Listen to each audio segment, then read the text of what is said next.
Hello, everybody. I'm excited to bring you Fast Expand, the brand new Starcraft show launching from the very own United Kingdom. Today, I have with me Evil Guy 13, who is going to be my co-caster, co-interviewer today. Say hello, Chris. Hello, everyone. And I'm very, very excited to bring you the one, the only Kevin Knocke. Hello, Kevin. Hello. Sorry about that. Was on mute there. Hello, no everyone. Problem. How are you guys doing? Our first technical blunder of the show already. Brilliant. How are you today, Kevin? I'm so good at this technology thing, I have to say. I'm doing quite well. Thanks very much for having me on, guys. I really appreciate it. So I'm glad to be here and excited to do an interview. Yeah, thank you very much. And again, thanks go out to you, really. Obviously, we enjoy taking your time here, and yeah, so we'll get started with a nice little kind of personal interview. Not too much detail. We don't want to know what you had for breakfast or anything like that. But yeah, would you like to? Would you kind of like to tell us a little bit about what you do at IGN to start off with, then? Absolutely. So initially started as a SE2 play-by-play broadcaster, quickly grew into a multitude of roles I've kind of settled on recently, marketing manager and talent manager as well. So I oversee all of our marketing efforts, whether it be business to clients, whether it be trying to gather sponsorships, our social media, everything like that. I also oversee all of our casters and external talent, all of our contract talent and things like that. So, and on top of that, I'm also our full-time broadcaster here for SE2. So quite a few different hats, but all of them are equally as fun. With all those kind of hats, you're starting to sound like a TF2 player, not a StarCraft 2 player. My hats are not...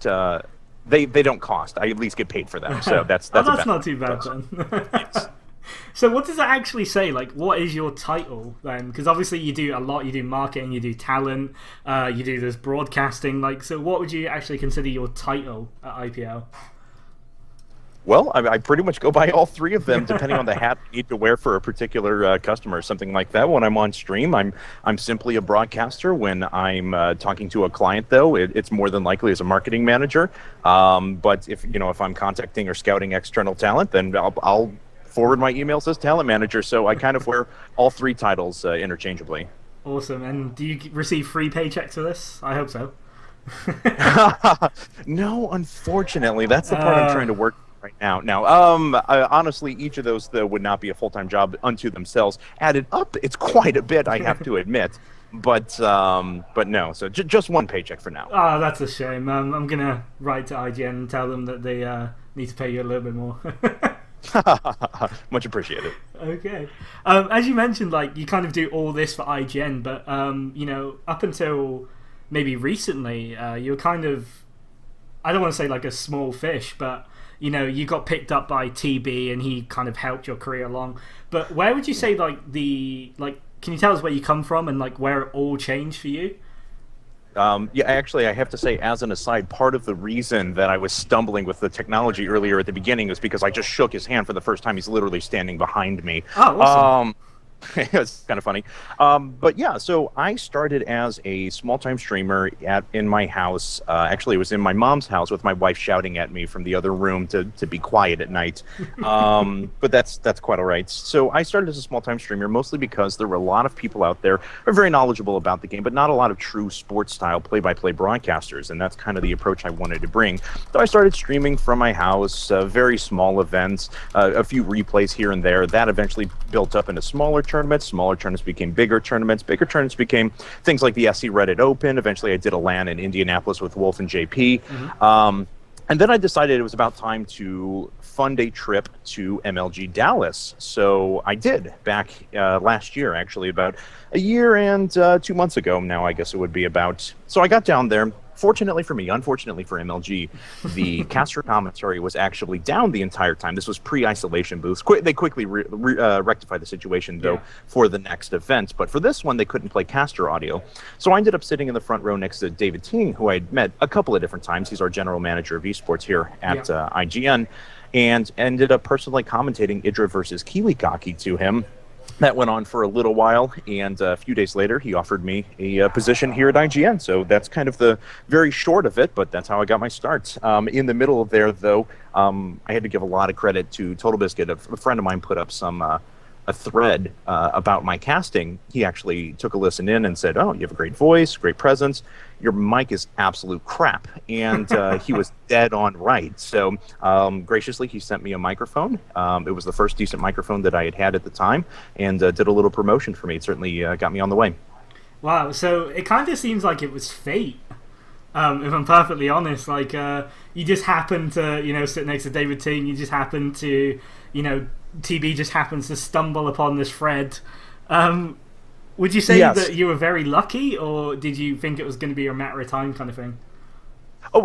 I think it's a combination of both. Not that it was a matter of time, but it was a combination of being in a fortunate circumstance and also having a lot of hard work and dedication. I mean, there was a time when I was streaming in my, like I said, in my mom's basement, essentially. I was streaming about 30 hours a week. I was working about 10 to 15 hours a week, editing video and running my social media channels. And on top of that, I worked a 20-hour-a-week job, and I was a full-time graduate student. So... and married. Don't know how that all. Essentially. So I don't know how all those things kind of came together, but I did certainly have the dedication and put in the time to try and get where I'm at. I was very fortunate. I didn't expect in a million years that Total Biscuit would pick up on the thread that I had put up. But I admit, when I happened to, quote unquote, happen to sit next to David Ting, I'd spoken to him a few times during the event. I was obviously looking for ways to get in and prove myself as a broadcaster. So some of it was self-made, but I will never consider myself, or I consider myself very fortunate that things lined up as they did. Yeah. Would you say, like, I know right now there's like I would say an oversaturation of StarCraft 2 content. Would you say it was like harder now to break out into a scene that's already well established, or was it harder when you were kind of doing it a few years ago, where it wasn't well established, but obviously there wasn't a lot of people doing it, so it was kind of like 50-50, whereas, would the scene grow, or would it, like, was it so undersaturated that there was just places available for everyone? Like, which would you say was harder to do, like, now or back then? Oh, it's 100% harder to do it now. Back then, the scene was actively looking for people who would take a professional approach to either broadcasting the game, playing the game, whatever the case may be. Now we find ourselves where views have kind of stagnated to a degree. I don't think it's any fault of the game. I think it's kind of the fault of everyone from tournament organizers. That's in English that time. Ourselves included, all the way down to the sheer amount of content that's available at any given point in time. So again, it's not a fault of the game or anything like that. I just think there needs to be kind of that spark, that kick in the ass, I suppose, to kind of take the StarCraft 2 to the next level right now. So it's definitely more difficult because there are still spots out there for full-time casters. There's still the ability to get a job in the field, but it's infinitely harder than it was before. Yeah, and what would you kind of, like, as you mentioned that something needs to happen to bring this to the new professional level, what would you say, like, a major factor? What's your ideas kind of behind this? What would kickstart it in that direction? Well, a few are going to be naturally occurring because we obviously have Heart of the Swarm that's imminent. I think that's going to bring a lot of interest back. Double that with the fact that Diablo 3 is running high right now, and a lot of the people that were StarCraft 2 players are playing Diablo, myself included. It's pretty much the only game I've played lately. So I mean, you definitely kind of have a period right now where you got to think, well, what's the next big thing? The leagues themselves have already segmented to a degree in what they specialize in. We have very dedicated 1v1 leagues. We have some that are more open-based. We have some that are more invite-based, that are smaller. We go all the way up to the prestigious GSL. And then we have organizations that are concentrating on team content. I mean, obviously, IPL, outside of our big events, our daily broadcast is for Team Arena Challenge, essentially. So I think that people are starting to find their niches and that's going to help. But I anticipate that there's going to be a mass consolidation of leagues or consolidation of content to some degree coming pretty soon. Okay, that should be very interesting to kind of look out for. Personally, I think that there needs to be, how everyone says, oh, the Kesper kind of thing was horrible, but at the end of the day, they kind of focused this awesome power that was Brood War, and look where that's gone. Brood War's practically a national sport. Do you think like a kind of Kesper coming to StarCraft 2 would be a good or a bad thing? Well, I mean, are you talking about Kesper in the terms of like exclusivity with players? No, more like Kesper as in the governing body, somewhere to focus StarCraft 2. as a whole? I think something like that is going to happen naturally in terms of a governing body, whether it develops from the players and teams or whether it develops from a large overarching league that's trying to sign, rights and players and stuff like that. I'm a little unclear about right now. I'm not really sure what direction that's going to go. But my anticipation is that a Kesper style organization, minus the exclusivity, because I don't think we're going to have that period again. I think that there's too much competition. The scene's propelling forward a little bit too much quicker. And that's actually kind of counterintuitive to a degree, because I think it broadens it and encourages the oversaturation that we're seeing. So it doesn't focus it kind of as you were alluding to before. Yeah. But I still think that something like that is going to happen pretty soon. That's my inclination. I don't really have a lot of facts to back that up, but, that's just kind of my gut. Well, yeah, as someone on like the inside of a massive organization like IGN, like obviously you see things that a normal person outside that kind of bubble wouldn't. So it's good to hear, your kind of insight into esports and everything that's kind of going on. So yeah, that's really interesting. Thank you. Yeah, no problem. No, it's also funny too that and again, you didn't mean anything by it, but I love the misconception that's pretty popular, that we're this huge organization that has billions of dollars no. lavish parties. No, it's Trillions, always funny to me though, because these threads always pop up about IGN is a huge organization. IPL can fall back on IGN's money at any time. They can take bigger risks. Well, the truth is that's not really the case. I'd love to have even a portion of the money that an organization like MLG gets on a regular basis. So. I imagine that's kind of breaking to a lot of people, but we are a very scrappy organization here, still very much in startup mode. We got about 25 employees that work on IPL full time, and that's across all of our games and all of our business efforts and things like that. So it's a great team, though, and we're trying to do a lot of good things. Awesome. So being the guy who's basically in charge of talent at IPL, you must watch a lot of other casters, obviously. So I do. Who would you say is your favorite casting duo? You can't see yourself, obviously. See, casting duo is rough to me because I like a lot of individual casters that are out there, and I'm not trying to mean offense to anyone else, but I feel that there's a lot of casters that are very strong. I have dream matchups that I'd like to see, for example. I'd love to see, I think Artosis is the best caster in the world right now. He's amazing. I think everything he does, he has enthusiasm for the game, he studies it. There's no one that can match Artosis. He's just out of this world. A lot of that goes for Diapollo as well. He's just phenomenal. His preparation going into each match is second to none. It was an honor to be able to cast alongside him for the IPL finals. And then, of course, the guy that I tried to model myself after in terms of sports play-by-play, specifically in esports, I actually modeled myself quite a bit after conventional sportscasters here in the States, but in esports, Total Biscuit, does a great job at the professional sports play-by-play. So, those three guys I really hold up as some of the best casters that are out there. I'd love to see the Brothers Plot come together at some point and do a match. I think that would be very entertaining for everyone.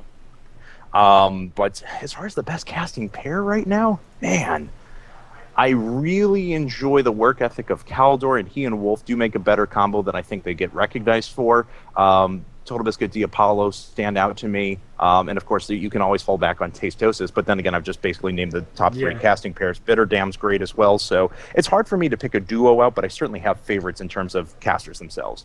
Yeah. You said your dream combination would obviously be Day9 and Tasteless. That probably won't happen. I hate to say it, but that's more like... Yeah, I'd love for that to happen, but it probably won't. But if you could force any two people together, they have to cast a match. Who would these two people be apart from Day9 and Tasteless, and who would play in that match? Now there's a question. D9 and Tasteless wasn't even like the casting pair that I'm looking for. It's just more that would be a guilty pleasure for me, to be perfectly honest. I think if I had to put any two casters together in the world, if I can't put myself inside, because I'd love to cast with Artosis. That would actually be a dream. Hey man, it could happen. Yeah, I'd say right now I'd love to see, because I'm trying to balance play-by-play with analysis, because I feel like I want to put Diapollo and Artosis together just in terms of guilty pleasures, but that's so much analysis, I think my brain would melt, so... That would be an amazing duo, to be perfectly honest. Like, they've both got amazing game knowledge, they're both showmans. We need to make this happen, Kevin. We need to make this happen. Well, I'll try my best. Well, you heard it here first, folks. Did they not cast together at a DreamHack a while ago when near enough all the other casters passed out from exhaustion? See, it's weird to me because I worked a lot of bad jobs in my life. I've been everywhere from a car salesman to on the phones for Enterprise Rented Car to even running their Twitter account at one point. So I've done a lot of weird, bad, big corporate jobs and things like that. So to me, sitting down and casting for 10 hours in a row, no big deal, and I love it. So maybe I'm just blessed with a voice that doesn't break, because it doesn't. But it came close at IPL4, especially after hosting the GSTL finals and screaming for hours on end. But I guess I'm just lucky in that regard. Yeah, I'm fine with marathon casting sessions, though. I think that was it, though. They did have... It wasn't just a marathon casting session. They had a full day's worth of DreamHack games and near enough non-stop. And then that was like till 1 o'clock in the morning. Then they went straight back the next day and then carried on. And by the end of that, I think it was just Apollo and Tasteless left. Yep, we've all had the pleasure of being able to cast matches like that. I tell you, they're no fun in the moment, but you look back on it and there's quite a sense of accomplishment once you've done it. Oh, definitely. I mean, I've just personally started casting, and of course, doing from pretty much like doing the occasional sentence as you play Starcraft to having to commentate for 4 hours solid on, X amount of games is very difficult. I mean, where do you find this kind of stamina to take you through the day? I mean, it must be very, very hard having, 3 or 4 roles at IPL, and then, of course, then commentating games, during your downtime or, part of your job as well. Like, where do you find the kind of drive and stamina? See, for me, I consider myself very lucky to be where I'm at. One, I love what I do, and that goes a long way towards it. I feel like I'm making a real impact on esports every day, and that's not a lot I can say. I can't really say that for a lot of other positions in the world. And two is that, and I respect immensely the people who take out the garbage or the plumbers of the world and stuff like that. But come on, let's be honest. I get to come in every day and run a league, an organization, and talk about Starcraft all day long, and I don't care however many amount of hours need to go into it. I'm going to do my best just because I feel immensely lucky at the end of the day. That's so good to hear, man. Honestly, like it means a lot that, because obviously there's a lot of people that are passionate about esports, and it's good to see that someone like yourself is truly passionate about this job. Like, it's just really inspiring. Mm-hmm. Yeah, it's. I don't know. Well, I'm not to involve politics too much into our discussion, but because I'm a quite liberal atheist, but so I don't want to consider necessarily a blessing that I get to do what I do on a regular basis. But I think you understand. I understand the where term I'm going phrase. for. Yeah, I'm incredibly fortunate, and like I said, I don't care if I look up one day and it's midnight and I have to come back in the next day at 9 a.m. or something like that. Whatever, fine by me. So I'm in esports and I love it. Awesome. Well, we just talked about casters, and obviously going back to casters, you just actually got one of our homegrown heroes, Jurasar, over at IPO. Right. Like, I understand you've had a few casts with him. How is he? He's a great guy. Actually, funny story. He was in San Francisco last weekend and couldn't find a place to stay. Apparently, someone backed out on him at the last instant, and so was looking for recommendations for a hotel. And I said, why don't you just stay with me for a few days? So he actually just left yesterday, but stayed the entire weekend with me. My home has become a halfway house for Starcraft casters. We had asked Joshy when he initially moved out to join IPL. Uh-huh. He stayed on my couch for 3 weeks. Then Doa was there for 5.5 weeks. Earlier this year, and now Jurasar's been there for the better part of a week as well. So I'm pretty sure that more Starcraft casters have slept on my couch than any other couch in the entire world per capita. Wow, you need to sell that couch on Reddit once you're done with it. Or start getting people to sign it, and be worth a fortune in a few years' time. Yeah, my cats will probably scratch it off immediately, though, so they're prone to doing annoying things like that, so... Oh, how is Jurasar as a house guest then? Because we know him as a caster. How is he as a house guest? Oh, he was great. It was a pleasure to be able to show him around San Francisco. He hadn't been here since he was a very small child, and it seemed like he genuinely had a good time meeting everyone. I don't think he expected, you're coming up to San Francisco? Well, why don't you cast IPL for a couple of days? I don't think he expected that at all, and it was a real treat to be able to cast alongside him and show him the city. Awesome. That's really good because obviously... I kind of just met Jurasar for the first time at I-45, and then 2 weeks later I'm watching him cast for the IPL. So it's really good that I'm big for UK esports and Euro esports in general. That hence why I'm doing Fast Expand. Like obviously esports as a whole is great, but I'd love to get the scene kind of rolling in the UK. Hence Fast Expand and kind of everything I'm doing over here. So it's good to see Jurasar, an English caster going over to cast for IPL, which is obviously massive in America. Do you think America's... I don't want to sound like really weird here, but do you think America's ready for English casters? Because there are very, very few. Oh, I do. I think Apollo and Total Biscuit have really set the standard. I mean, they're one of the world's premier casting duos. So I certainly think that we're ready for the next round as well. To be honest, I mean, esports is uniquely global and multinational in terms of up-and-coming sports organizations and things like that. We're not really locked to a specific region. So I love the fact that broadcasters and players are competing alongside from multiple nations and from multiple backgrounds. So, I can't wait until, my casting lineup that I have for an event involves people from about 10 different countries or something like that. So I'd say, yeah, we're definitely ready for more English casters, though. Awesome. Yeah, I mean, I love that about esports, the fact that, it's kind of hard to say, but as long as you speak English, like, there's a massive audience for esports. Like, it doesn't matter you're black, white, green, pink. It doesn't matter where you're from, how old you are. The esports community kind of welcomes everybody. And if you've got like that little bit of talent, people will listen, people will love you, and all of a sudden, you could be casting IPL alongside yourself.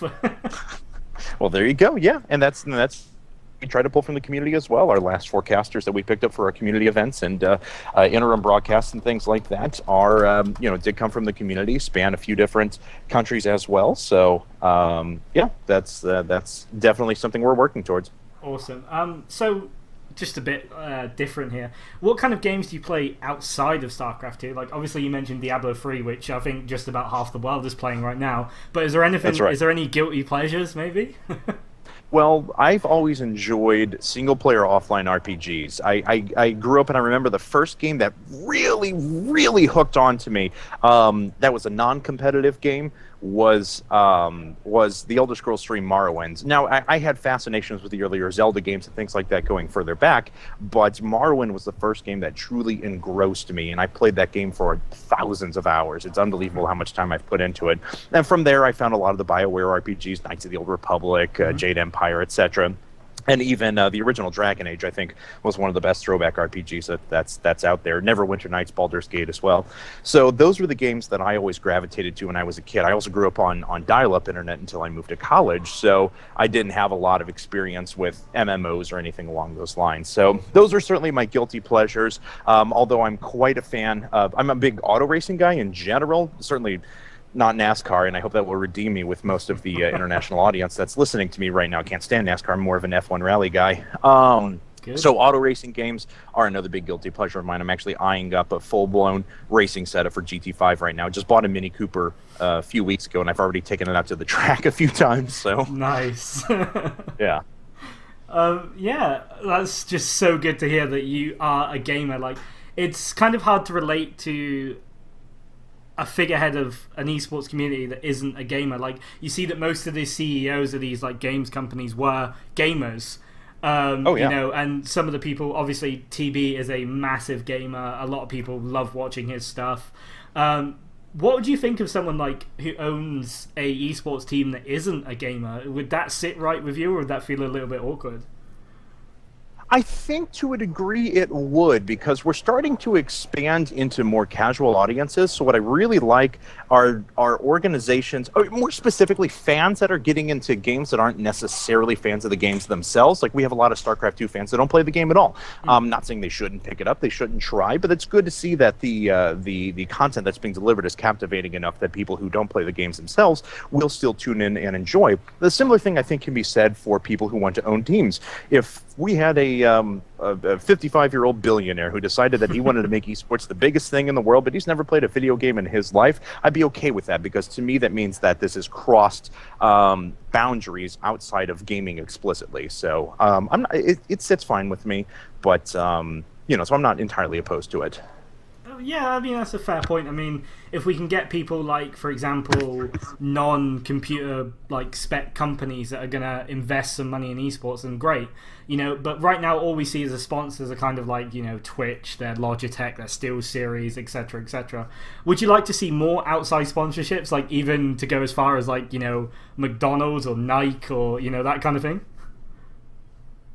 Oh yeah, 100%. I mean, I think once we start to see, similar to you have, major sports organizations worldwide. This is the official car of your sport. This is the official hotel chain of your sport. Things like that. Yeah, I mean, I think those will go a long way towards supporting the leagues. I mean, once we're able to get outside of explicitly tech sponsorships and gaming focused sponsorships, it'll show that the demographics are really there and there's enough disposable income in the industry as well to support those sorts of marquee sponsors.